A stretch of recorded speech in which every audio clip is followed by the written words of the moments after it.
capítulo 3, versículos 16 y 17. Amén.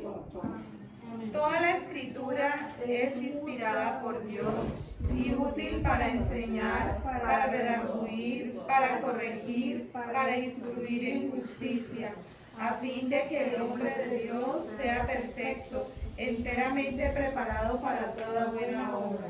Padre Santo, en el nombre de Jesús. Padre Santo, en el nombre de Jesús. Hoy necesito que me reveles tus sagradas escrituras, porque he reconocido que en ellas está la vida, está la alegría, el gozo y la libertad que solo proviene de tu presencia. Abre mis ojos, alúmbrame el entendimiento, dame sabiduría e inteligencia espiritual, el conocimiento de Dios, el temor de Dios. Quiero escuchar tu voz y necesito obedecerte. Renuncio al orgullo, a la vanagloria, a la altivez, a toda mentira y a todo engaño en que he creído. Por eso necesito que me reveles y me guíes tu verdad. Te doy gracias por cumplir tu propósito en mi vida, en mi familia. Te damos gracias en el nombre de Jesús. Amén, Señor. Gracias porque tu escritura es inspirada por ti. Te alabamos, Señor. Padre Santo, porque enviaste a tu Hijo para que muriera por cada uno de nosotros. Y nos diste tu Espíritu Santo para enseñarnos y guiarnos en esta tierra, Señor, a toda la verdad. Renunciamos a la mentira, Señor, a la mentira que mantiene este mundo. Porque en tu luz, Señor, solamente podemos ver la luz. Te damos gracias en el nombre de Jesús. Amén. Amén. Pues invito a que vamos al Evangelio de Mateo, capítulo 16. Y vamos a leer versículos 13 y 14.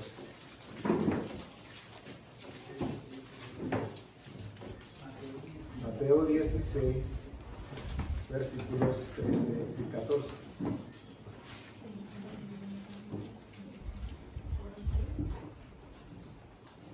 Este es un pasaje supremamente conocido, muy predicado, aquí lo hemos hablado y mencionado en muchos momentos.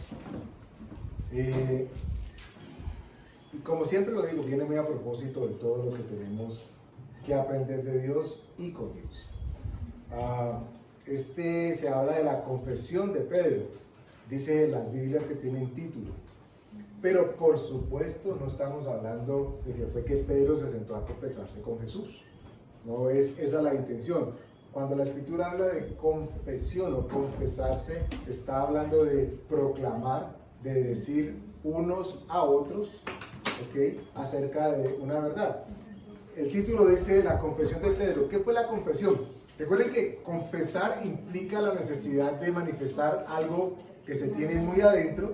En ocasiones puede ser secreto, o por lo menos que nadie más conoce, y que lo va a sacar de sí, ante una pregunta clave que le hicieron a Pedro. Y la pregunta nos la hemos hecho nosotros, nos las ha hecho el Señor, y es necesario que la planteemos y que la pongamos y la tengamos en la jugada. En la jugada, eso sonó raro. Okay. Versículo 13 dice: viniendo Jesús a la región de Cesarea de Filipo, preguntó a sus discípulos diciendo: ¿quién dicen los hombres que es el Hijo del Hombre? Ellos dijeron, unos Juan el Bautista, otros Elías y otros Jeremías o alguno de los profetas. Bueno, paremos aquí. Esta pregunta la hemos hecho, la hemos planteado en forma de reflexión en otros momentos, y tiene que ver con qué es lo que en realidad Jesús está preguntando aquí. No tiene una respuesta mala. ¿Qué han oído ustedes decir de mí? ¿Qué está preguntando él? Parafrasémoslo un poco. Él está preguntando, ¿qué dicen otros que soy yo? O más bien, ¿quiénes dicen otros que yo soy? ¿Ok? Porque él les pregunta a el 13, Viniendo Jesús a la región de Cesarea de Filipo, preguntó a sus discípulos diciendo: ¿quién dicen los hombres que es el Hijo del Hombre? Y miren ustedes, él pregunta: ¿quién dicen los demás que es el Hijo del Hombre? Es decir, ¿quién dicen los demás que es Jesús? Y la misma pregunta nos la vamos a hacer ahora, no necesariamente con respuesta, aunque esperaríamos que sí. Porque si Jesús nos preguntara a nosotros, por fuera, el mundo, la gente, el pueblo, la calle, ¿qué dicen ellos de mí? Si la pregunta la hiciera Jesús, ¿cuál tendría que ser nuestra respuesta? De pronto es fácil cuando hablamos de lo que otros piensan, saben, creen de Dios, ¿no es cierto? Entonces algunos escucharíamos: ¿qué dicen los demás que es Jesús? Ah, que es ¿un qué? Un gran profeta. Otra cosa que dicen de Jesús, los de afuera, nosotros, ¿qué más dicen de Jesús? Que es el ungido, pero los demás piensan de Jesús que es el ungido. Cuando digo los demás, me refiero a aquellos que no conocen. Dicen que era un ángel, ok. Dicen que era un maestro. Y aclaremos, y lo era todo. Él era maestro. Podríamos decir que, pues, sí, el ángel de Jehová, el ángel de Dios. Algunos dicen que es un iluminado. Y bueno, si metieron en el cuento de los Illuminati, ni mucho menos, a no entrar ahí en controversia. Pero en realidad, ¿qué significa la palabra Illuminati? Es el iluminado. Y si vamos a la palabra seca, pues si alguien fue iluminado, es decir, resplandeció la luz sobre él, fue Jesús. ¿Ok? Entonces, si dicen que es el iluminado, sí. Que es el Mesías, ¿dicen que es el Mesías? Sí. ¿Otros dicen que es el Mesías? ¿Cierto? No. Porque si dijeran que es el Mesías, necesariamente tendrían que decir que nació para ellos, o que nació de ellos o a través de ellos. ¿Ok? Porque recuerden qué es lo que significa la palabra el Mesías. ¿Qué significa el Mesías? El enviado o el ungido. ¿Ok?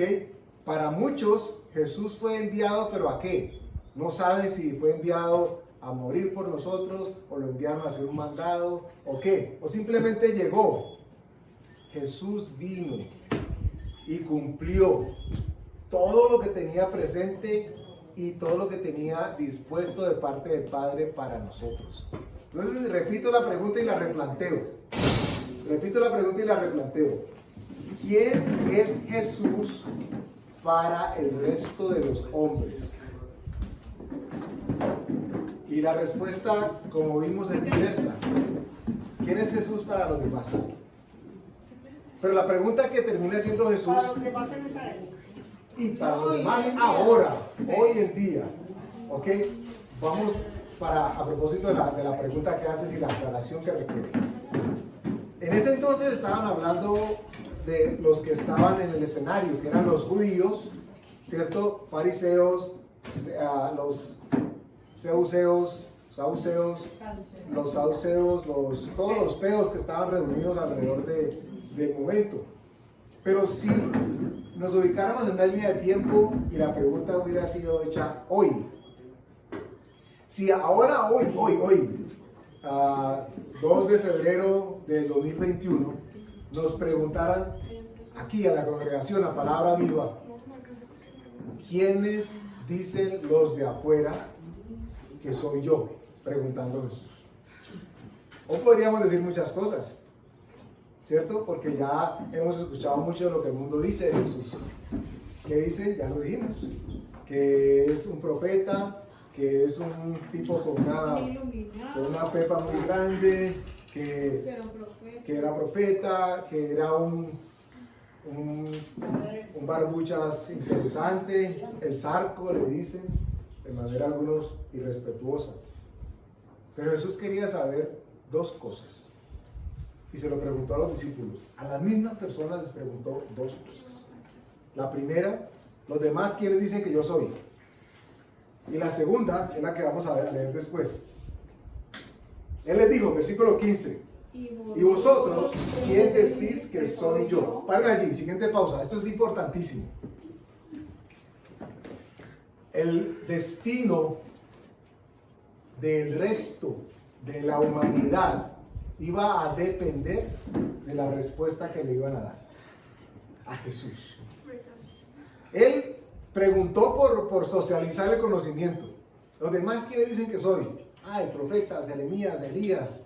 Pero lo que en realidad a Jesús le interesaba no era lo que los demás decían que él era, sino la pregunta fue puntual. ¿Quiénes dicen ustedes que es Jesús? Ahora hagamos la misma lluvia de ideas. ¿Quiénes diríamos nosotros, ahora sí nosotros, su iglesia, sus hijos, que es Jesús? El Salvador, el ungido, Señor y Salvador, el Hijo de Dios, El Padre se encarnó. el Dios encarnado, ¿ok? ¿Qué más? ¿Qué más? Es importante aclarar esto o tenerlo claro, porque cuando nos pregunten, el Padre se encarna en el Señor Jesucristo. Él viene y hace su obra. Él muere y nos deja su Espíritu Santo. Por eso es muy importante tenerlo claro para poderlo contar de la misma manera. No son tres personas diferentes, no es que uno haga una cosa mismo, porque Dios no podía bajar a un lugar lleno de pecado, pero sí podía encarnarse de su esencia con el Señor Jesucristo. El Señor Jesucristo se va y no nos deja solos, nos deja su Espíritu, que es la misma, es la esencia de Dios. Y ahora vino a morar en nosotros, está dentro de cada uno de nosotros cuando lo recibimos como Señor y Salvador, cuando hemos nacido de nuevo. Es importantísimo que tengamos eso muy claro, porque eso mismo tenemos que compartirlo de esa manera. Miren, de una palabra o de una manera distinta, Jesús estaba averiguando qué sabían ellos de Él, pero además qué representaba Él para ellos, y además qué identidad tenían ellos con Él. Un poco de cosas que iban a ser vitales para el resto de la historia de la humanidad. Tan es así que la respuesta que recibe de uno de ellos le cambia su vida para siempre. ¿Y qué estaba buscando Jesús? Atrevo a plantearlo de esta manera, pero creo que la Biblia nos respalda. Él estaba buscando saber si ellos, sus discípulos, lo veían a Él como el mundo lo veía. Y esa respuesta era significativa, mucho para el maestro, para Jesús. Porque recuerden que muchos se acercaron a Él diciendo, maestro, ¿cierto? Maestro bueno. ¿Y qué decía Él? Está buscando el CBY, seguramente, como yo, ¿cierto? Porque Él llegaba y decía, maestro bueno. Y Él decía, bueno solamente es el Padre. Y muchos decían, maestro. ¿Saben cuál era el apelativo o el título que siempre le querían poner? Rabí. Y Jesús era rabí y era maestro. Pero eso indica de que el mundo, los que estaban por fuera, buscaban era el conocimiento que Él tenía y no el reconocimiento que Él traía. Y aquí hay gran diferencia. Es distinto entre yo conocer de Jesús y yo conocer a Jesús. Yo puedo conocer de Él lo que muchos hayan dicho, mentira o cierto. Pero cuando yo tengo intimidad con Él, entonces yo ya sé quién es Él. Y puedo hablar de Él. Y puedo decir lo que Él representa para mi vida. Y eso era lo que Él estaba averiguando en ese momento, preguntándole a los discípulos. En ese entonces todos ellos, bisoños y principiantes, estaban completamente ávidos de saber cómo era que el Mesías iba a llegar a liberarlos. Ustedes recuerdan que ellos estaban esperando ¿a quién? Al rey que iba a reemplazar o a tomar el trono de David y los iba a liberar de la opresión que en ese momento tenían ¿de quién? Del imperio romano. Entonces imagínense, a ellos les dicen, este es el Mesías, este es el Redentor, este es el Rey. Y pues lo ven a él todo dirían ahora con pinta de sesentera. Todo normalito. Todo normalito.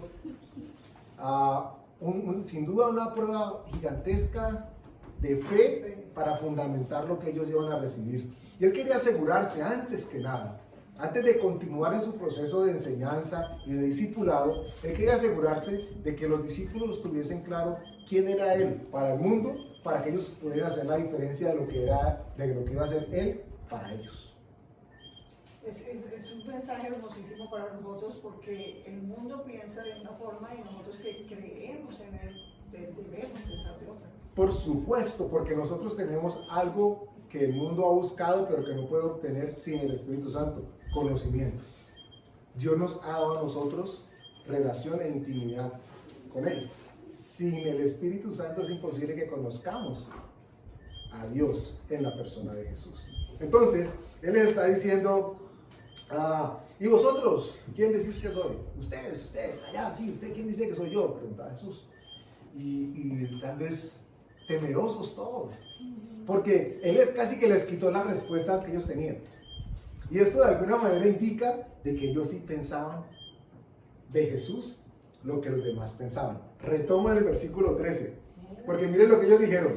Ellos dijeron, ¿quiénes son ellos? Los discípulos. Sí. Unas personas piensan que tú eres Juan el Bautista, otros que eres Elías y otros Jeremías o alguno de los profetas. Y casi que cuando él les pregunta, ¿y ustedes quiénes dicen que soy? Le han dicho, ay, pero ya se dio todas las respuestas.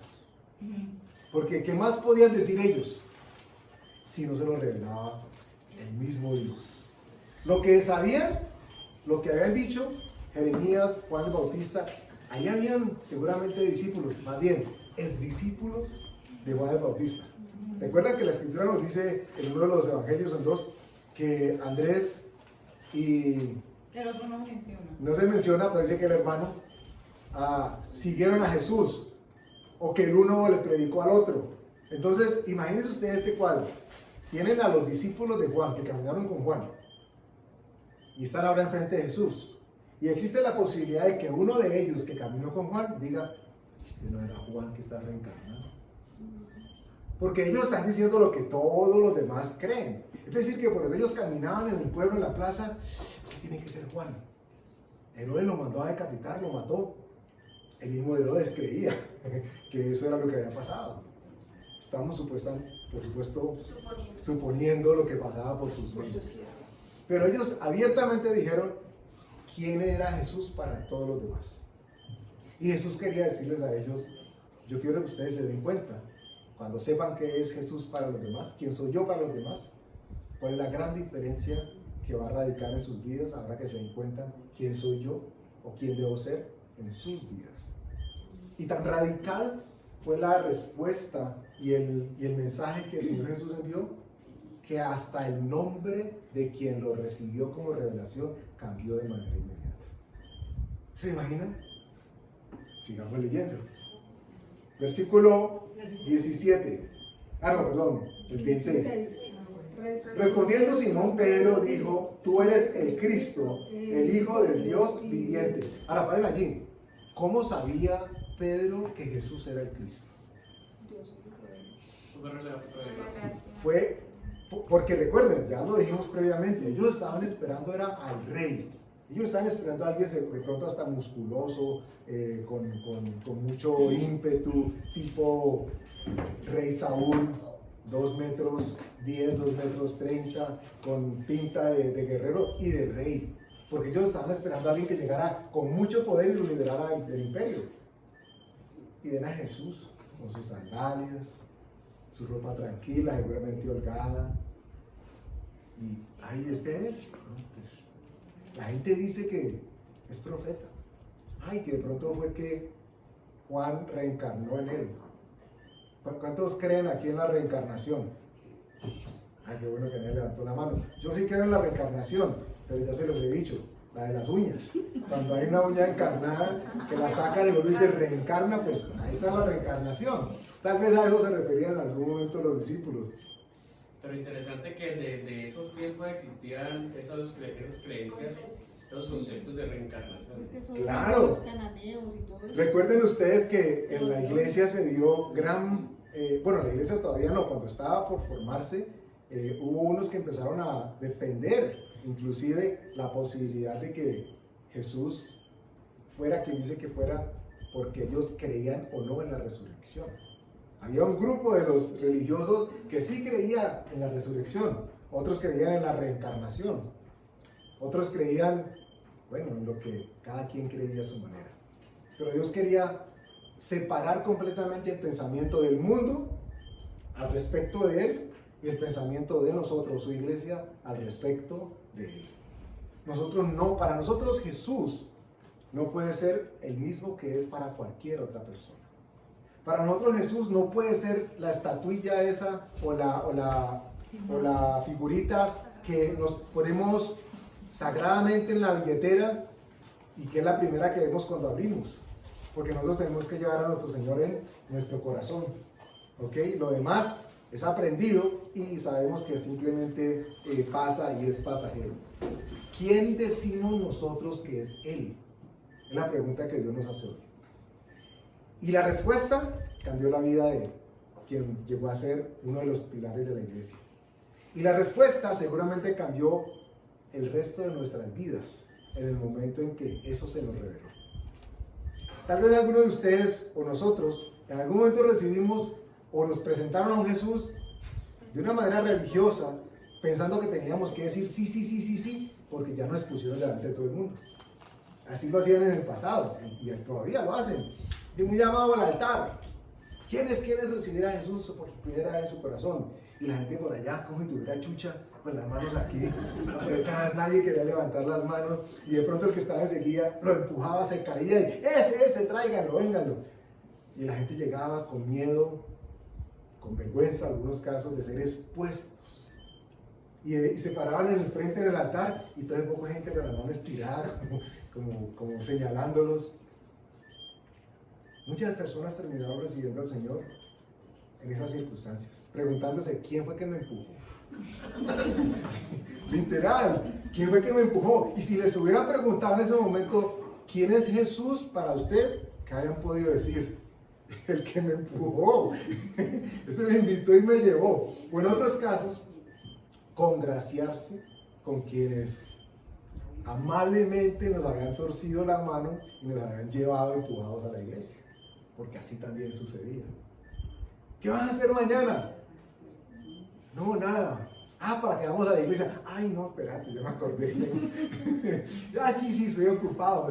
¿Y cuándo vas a estar desocupado? No, dentro de 20 días. Y a los 20 días llegaba el hermanito, la hermanita, ya, no podían decir que no. Entonces iban a la iglesia. ¿Quiénes quieren recibir al Señor? Y vos, nada. Y llegaba acá y el pastor oraba por él. La persona sabía, bueno. Así era como se hacía, y creo que todavía se hace en muchas partes así, el llamamiento al arrepentimiento.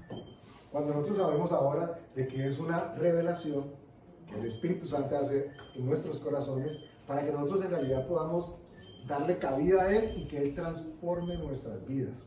Nunca ustedes ni nosotros le permitamos a nuestra carne y a nuestra mente querer congraciarnos con los hombres para entonces estar bien con ellos y asumir de que estamos bien con Dios.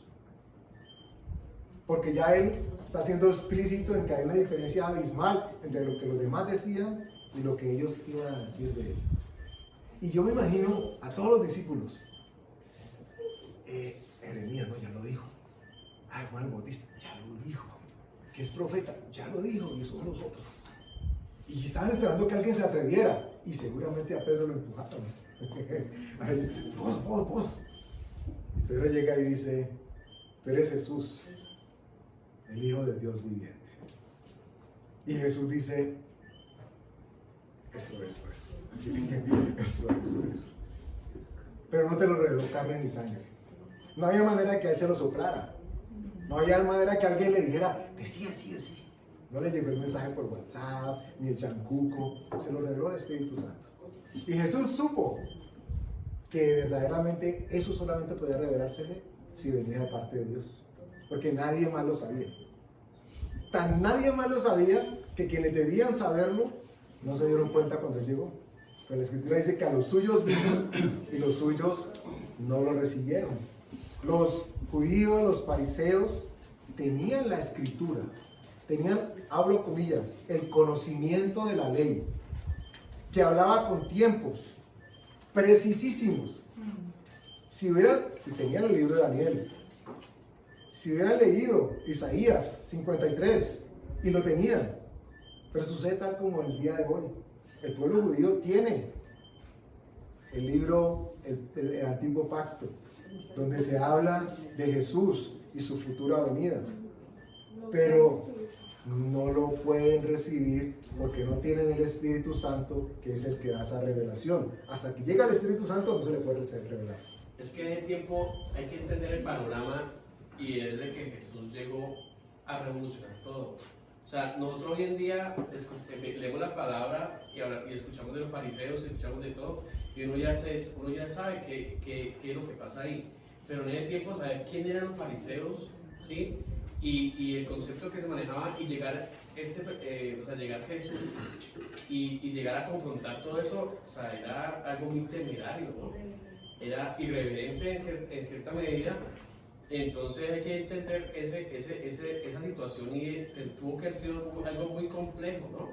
Y además de que él llega diciendo que él es el Mesías y ellos esperaban era un rey poderoso tapado en billete, pues con el super ejército que los iba a liberar o sea, fue algo muy que generó mucha controversia, ¿no? Y fue tenaz. Otra cosa es que los mismos discípulos, a pesar de que los discípulos tenían conceptos que ellos fueron puliendo, por ejemplo, hablando ellos que si es Jeremías, que si es de otro, hablando de algo que no, o sea, que nosotros sabemos que no es. También como en el evento de cuando Jesús calma el mar, pero se están negando y dicen que sea un fantasma, hablando de fantasmas. Lo cual prueba que ellos creían en todo eso. Sí. Para ellos eso era normal, o por lo menos era común escucharlo. Yo no sé si normal, pero sí era común. Y Jesús quiere que nosotros sepamos que nuestra relación con Él nos va a sacar de todo lo común, de todo lo que es común y corriente. Miren ustedes, en la relación con el Señor Jesús, a través de su Evangelio, pero el Espíritu Santo ya no es un corrientazo, como el que se busca económicamente en el restaurante para, ¿cierto? Nosotros conocemos el término corrientazo como la comida en los restaurantes que es de bajo costo, de combate. Jesús no andaba buscando una relación de combate con Él, porque el que iba a combatir era Él. Lo que buscaba era que nosotros tuviésemos una relación estrecha e íntima con Él. Y cuando eso sucede, la persona, tú y yo, somos transformados. A un punto que no alcanzamos a imaginar. Tan no lo alcanzamos a imaginar que a Pedro le decían Simón, y a partir de ese momento, Él le cambia el nombre. Y esto nos ubica en una perspectiva interesantísima, porque ustedes me conocen, me pongo en primera persona, discúlpenme, como Andrés. Y yo puedo pensar que va a llegar un momento en la vida, si es que no existía ya, que cuando Dios se refiere a mí, me llama con otro nombre distinto al que yo me he identificado. Porque Él tenía un nombre para Pedro, apenas se le revelara quién era Jesús en su vida. Y como tenía ese nombre, entonces su vida cambió. Y la Escritura dice que a partir de ese momento se convierte en básicamente el pionero de la predicación del Evangelio. El primer de los discípulos, luego apóstoles, que llega a predicarle a los gentiles, no es quien termina embanderado con el ministerio a los gentiles. El primer discípulo que predica a los gentiles es Pedro, no es Pablo. Finalmente después ellos toman la determinación guiados por Dios de ir cada uno a su lado. Pero el primero es Pedro. ¿Y de dónde sale todo ese ímpetu? ¿Y de dónde sale todo ese conocimiento? Bueno, en un momento tuvo un encuentro personal con Dios y ese encuentro cambió sus vidas. Yo creo que ustedes y yo estamos aquí hoy porque algo pasó en nuestras vidas en el pasado que nos hace tener conciencia de que Dios es una figura relevante, real y manifiesta en nuestras vidas. Y de que puede, quiere y va a cambiar todo lo que haya que cambiar en nosotros para que seamos quien Él quiere que nosotros seamos. Quien estamos determinados a ser según su propio concepto. Ya no como el mundo lo dice.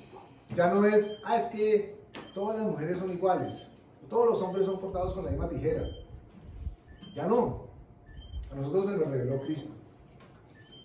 Y por lo menos en el interior, hay veces que es difícil ver por fuera, pero por lo menos en el interior, Dios dice que ha sucedido algo en nosotros que cambia nuestra esencia, nos cambia de identidad.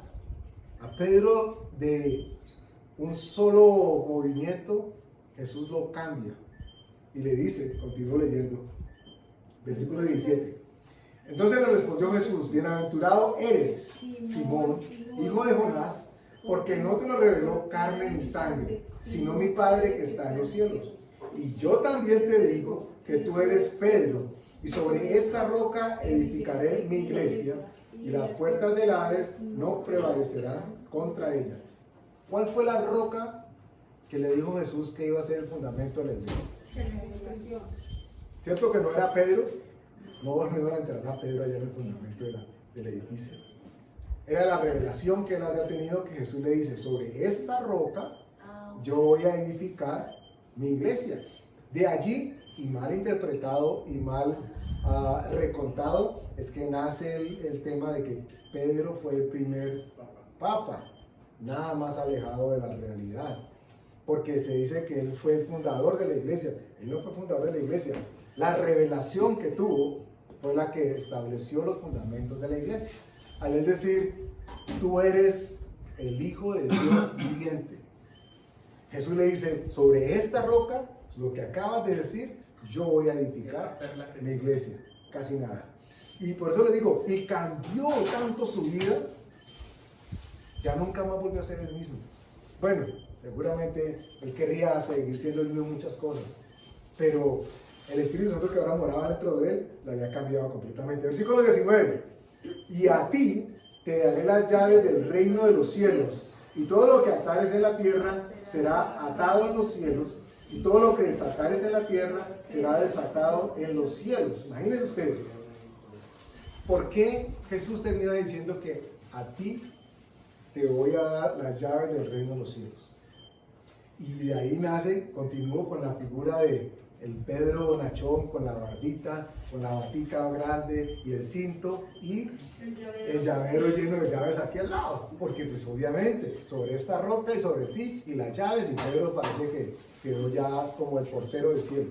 Es así como lo vendieron, así lo vemos, el que decide. Y resulta que Jesús le estaba diciendo: a ti te voy a dar las llaves del reino de los cielos. ¿Como consecuencia de qué? De la revelación. Entonces, ¿a quién le puede ser dada la llave del reino de los cielos? A cualquiera que lo entienda. A cualquiera que reciba la revelación que recibió Pedro.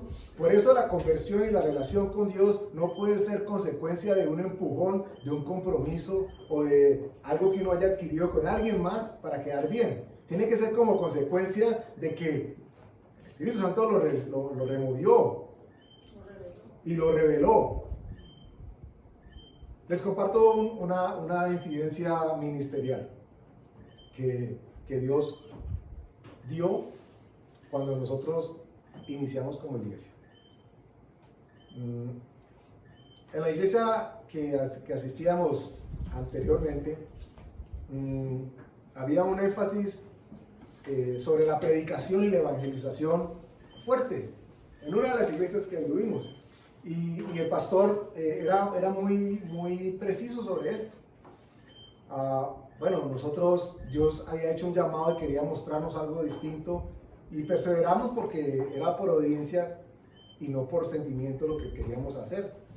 Les cuento eso es porque cuando me dirijo al pastor a contarle o manifestarle que pues hemos tomado la decisión de seguir el camino que Dios nos estaba mostrando, él me plantea eso: pero Andrés, ¿y qué pasa con la evangelización y con la predicación y con llegar a las demás personas? Y les digo que ministerialmente el llamado que Dios hizo a nuestras vidas está basado en Isaías 55, versículo 5. Y lo extiendo, no lo leemos ahora, pero lo extiendo a ustedes porque son parte de la congregación. Por lo tanto, casi que el llamado es para ustedes mismos que forman parte de nosotros. Y habla de que nosotros íbamos a buscar y a tener encuentro con gentes que no conocíamos. Y gentes que no conocíamos iban a correr a nosotros por causa de Él, para honrarlo a Él.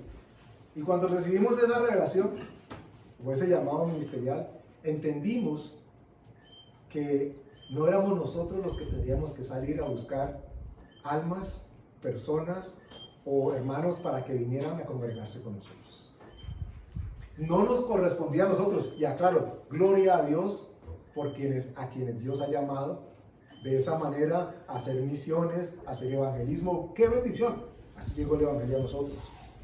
Pero la Escritura dice que el Espíritu Santo añadía a la iglesia a quienes iban a ser salvos.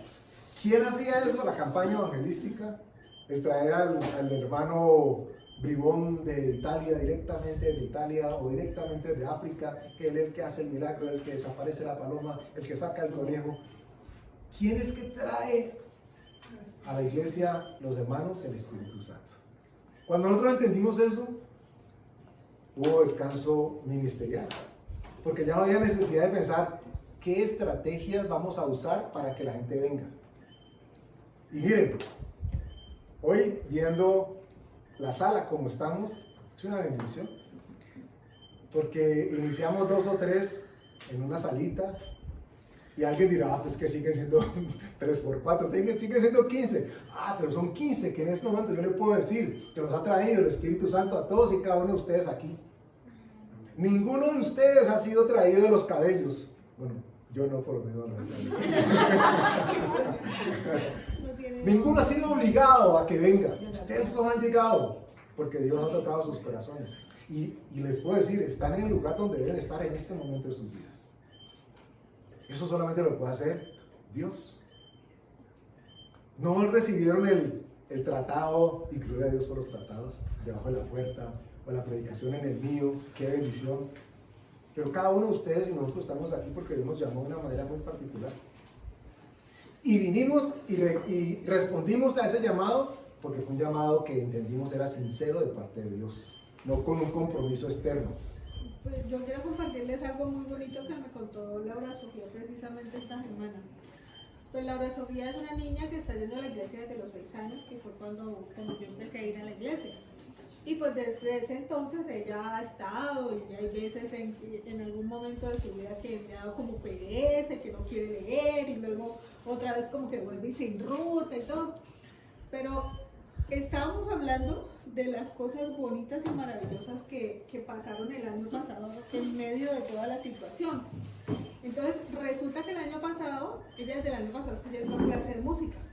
Y hubo un momento el año pasado en que ella llegó a la casa llorando.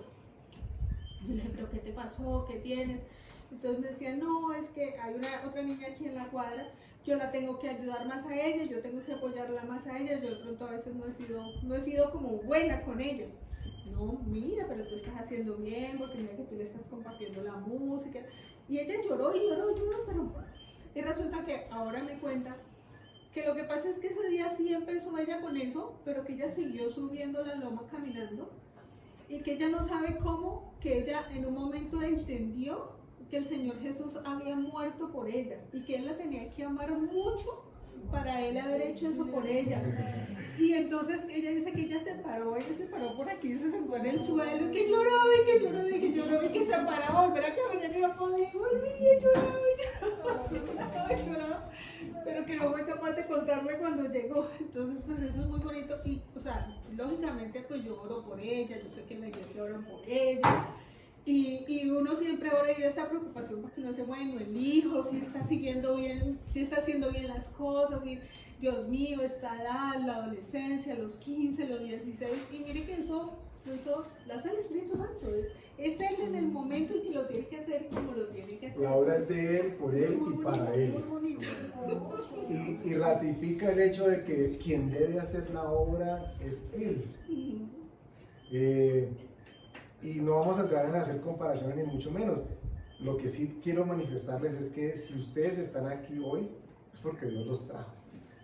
Nadie los obligó, nadie los convenció, nadie los disuadió para que llegaran hoy.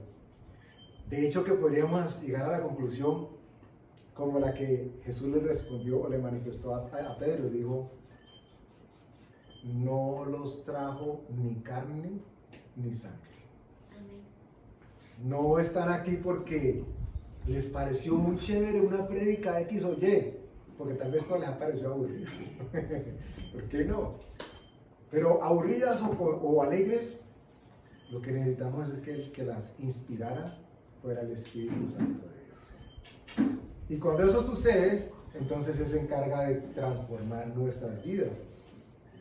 Y quédense con esto. Lo mismo que le dijo Jesús a Pedro, entregándole las llaves. No sé si usted va a pensar en las llaves del carro que le van a entregar y estrenar la casa. No estamos hablando de eso, aunque podría ser. Pero cuando a Pedro se le reveló quién era Jesús en su vida, las puertas del cielo, dice la Escritura, se abrieron. Y si no se abrieron, le pasaron las llaves para que las abriera. Pero hubo una revelación en él de quién era Jesús en su vida. Hoy las circunstancias no cambian, son las mismas. ¿Quién es Jesús para nosotros? No, pues es el que están esperando los musulmanes, no. Es Jeremías, ya sabemos que no. ¿Es Juan el Bautista? No, tampoco. Es importante tenerlo claro porque en la época que estaban esperando al Señor Jesús, llegó y muchos no lo reconocieron. Y ahora hay tanto engaño y tanta mentira que la misma Biblia dice que van a venir falsos cristos. Entonces lo que Dios está esperando es que nos arraiguemos cada vez más y siempre aquí vamos a hablar de la palabra, de las escrituras del Señor Jesucristo, del Padre, del Espíritu Santo, porque eso tiene que quedarse grabado en nuestra mente, en nuestro corazón. No es nuestra obra, es la obra del Espíritu Santo en este lugar, porque nos vamos a enfrentar a situaciones, circunstancias bastante complejas, donde quien no esté arraigado en esa verdad y en esa fe puede ser movido del camino. Hay que estar, o sea, porque uno muchas veces ese deseo de conocimiento dice uno, yo voy a la iglesia a ver qué cosas nuevas me van a enseñar. Las cosas nuevas se las aprende uno en el secreto con Dios, porque la palabra dice, clama a mí, yo te responderé y te enseñaré cosas grandes ocultas que tú no conoces. Esas cosas es en el secreto con Dios, en el secreto que cada uno tiene con Dios. Cada día, o no sé a qué hora la tenga, la forma en que la tenga, esa revelación se la da Dios a cada persona. Claro que vamos a la iglesia a escuchar siempre las buenas nuevas de salvación, a animarnos los unos a los otros, pero sobre todo arraigarnos en una verdad que Pablo dijo, yo no me voy a cansar de repetirle siempre, pero siempre las mismas cosas. ¿Por qué? Porque la mente humana necesita repetir y repetir y repetir para que se guarde, para que se entienda y para que se viva por eso. Miren ustedes, vayan al Antiguo en el capítulo 17, versículo 1. Miren lo que sucede, esos son las consecuencias, causa, efecto. Pedro recibe una revelación, una intimidad, un trato con Dios, y miren lo que sucede después. Capítulo 17, versículo 1. 6 días después, Jesús tomó a Pedro, a Jacobo y a Juan su hermano y los llevó aparte a un monte alto. Y se transfiguró delante de ellos y resplandeció su rostro como el sol y sus vestidos se hicieron blancos como la luz. Y he aquí les aparecieron Moisés y Elías hablando con él. O sea, Jesús hizo una cosa maravillosísima. Ellos no han mencionado a Moisés ni a Elías dentro de los candidatos que pudieran significar quién era Jesús. Y de pronto están allí. Y dice que Jesús se transfiguró, o sea, mostró parte de su gloria y de su esencia. ¿Y por qué Pedro? Porque lo que había recibido, lo había recibido de parte de Dios. Porque como lo había recibido de parte de Dios. Porque a veces estamos esperando transformación, cambio, pero cuando este no viene de parte de Dios, es simplemente una actividad más de las que el mundo hace, de la psicología, y perdóname si hay algún psicólogo o psicóloga por aquí, psiquiatra o psiquiatro, pero lo que el mundo ofrece es conocimiento, y lo que Dios da es revelación. El conocimiento, cuando se pone en marcha, cuando se aplica, la Escritura nos da a entender que es sabiduría. Conocimiento es cualquier cosa que es información, y la Biblia para muchos es simplemente información, pero para nosotros La Escritura dice que hemos sido escogidos, predestinados, si ustedes quieren utilizar el término que es bíblico, para que nosotros recibamos la revelación. Y los aliento para que a propósito de transfiguración y de cambio, ustedes cojan, hagan suyo esa bendición que recibe Pedro. La primera palabra que recibe de parte de Jesús es bienaventurado. Y después le dice, bienaventurado, vení, camina, vamos para la esquina.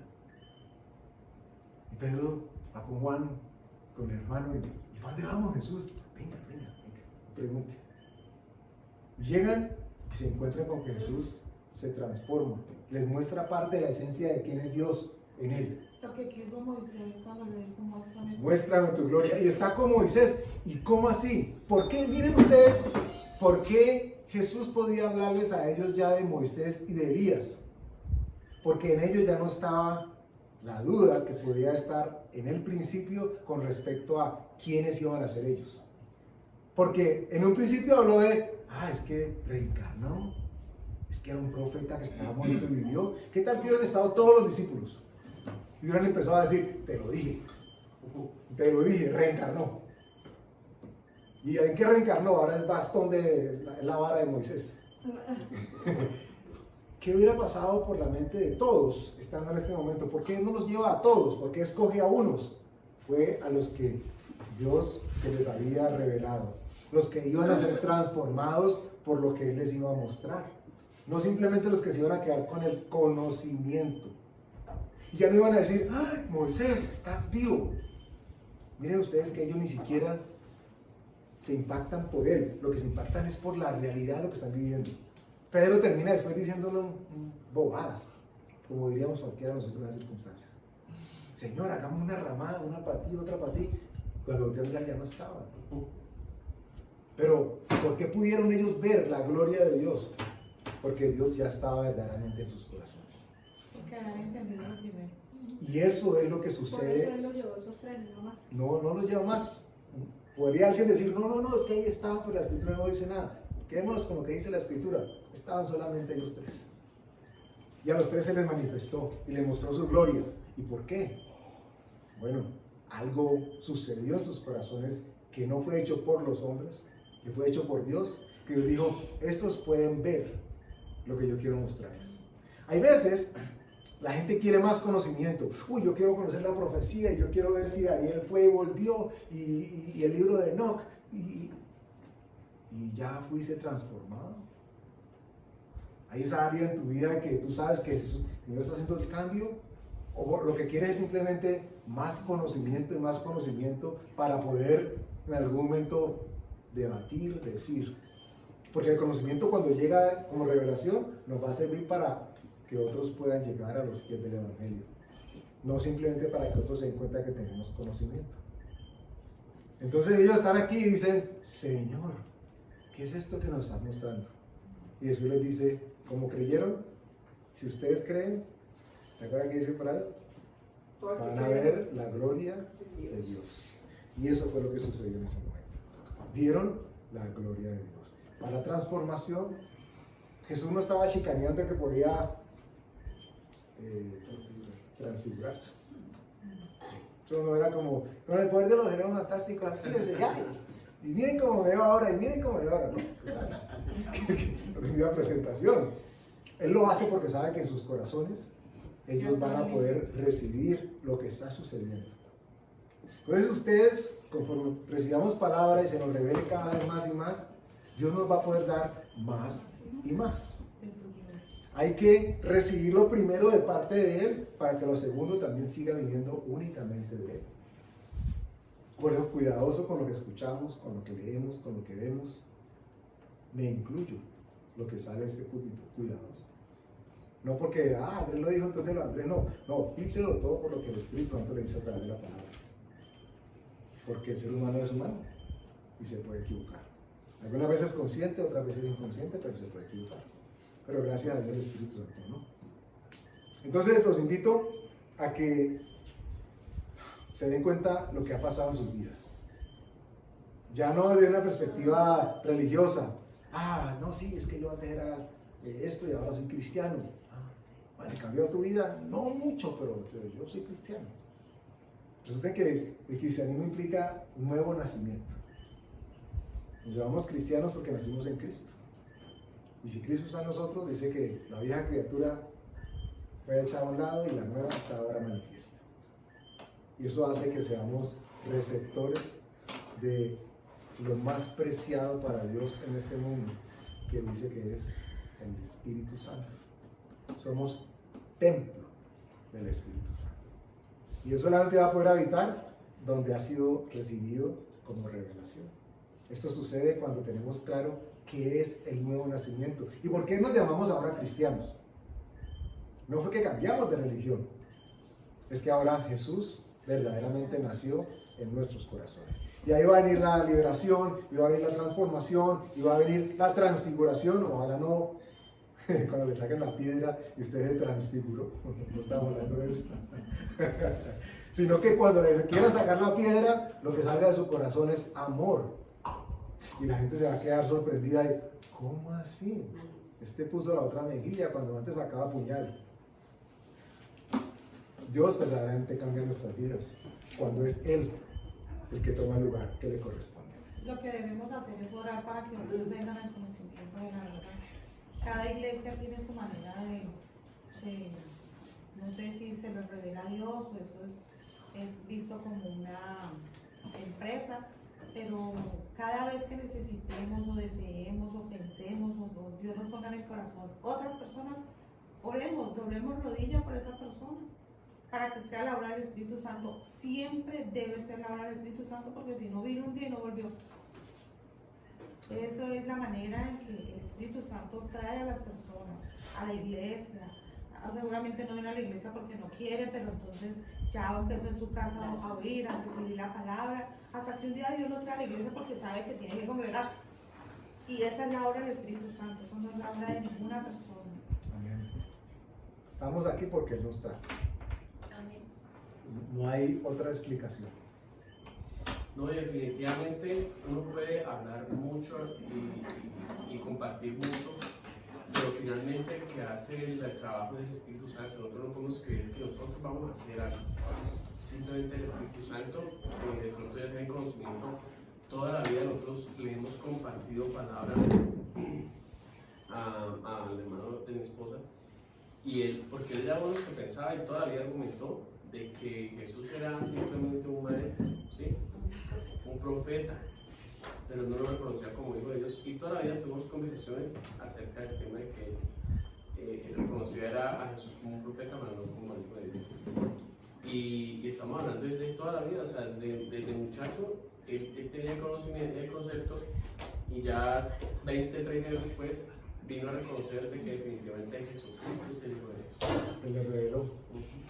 A mí me parece muy especial esa situación porque es que él empezó con nosotros la vida cristiana, porque mi tía nos llevaba a la iglesia, a los niños nos llevaba a todos, nos montaron un carro y nos llevaba. Así como están haciendo ustedes con Sí. todos nosotros. Y él realmente recibió a Cristo en su corazón igual que nosotros, creyó, él tuvo una vida cristiana inicialmente igual que nosotros, pero en algún momento abrió puertas, se confundió y se volvió el desastre universal.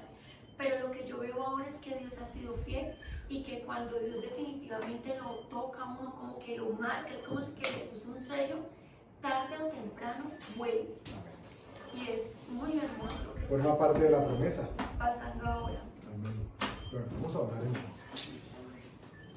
Padre, te damos gracias, Señor, en el nombre de Jesús, porque eres tú quien se ha revelado a nosotros, a pesar de nuestra rebelión, Señor.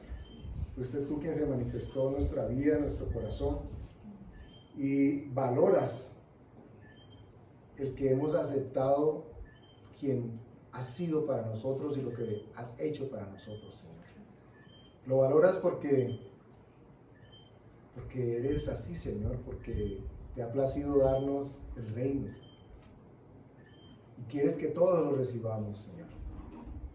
Gracias porque el conocimiento de tu revelación trae liberación a nuestras vidas, Padre. Nos transforma, nos permite mostrar quién vive verdaderamente ahora dentro de nosotros. Gracias por ayudarnos a que cada vez menguemos más nosotros para que crezcas tú, Señor. Porque entonces nos convertimos en vasos útiles, en vasos de honra, Señor, para que todo lo que tú quieras derramar en nosotros nos llene, para que salga y sea derramado y bendiga a otros que también estén a nuestro alrededor, Padre. Te damos gracias en el nombre de Jesús. Amén.